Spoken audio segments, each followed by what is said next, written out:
Living with in-laws.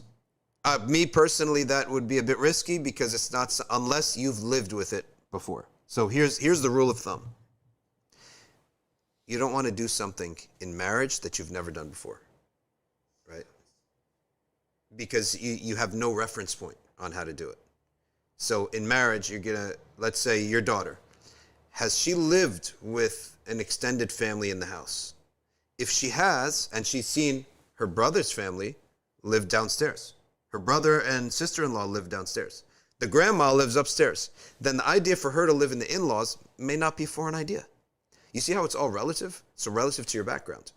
So if a girl grew up with that, she grew up with living with this.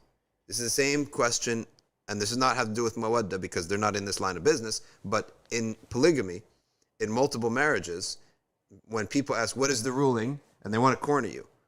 They say, the ruling is permissibility. Would you let your daughter do it?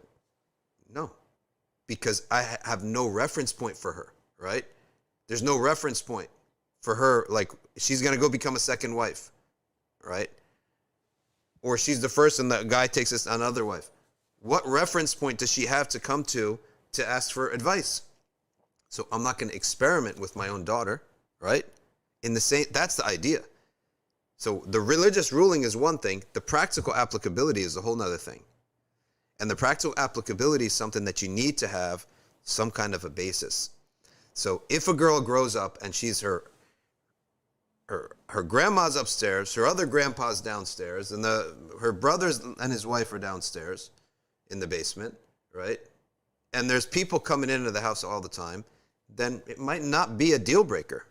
But if you have another type of family where nobody comes in and lives, with the family, and it's just the nuclear family, and that's it, they barely have guests, that's going to be too much for her to go live now with an in-law. And it's not going to be the healthy way to go about things because you have now the husband life is new, and now the in-law life, that's a whole nother thing. So you're bringing too much on the table at one time. So that's my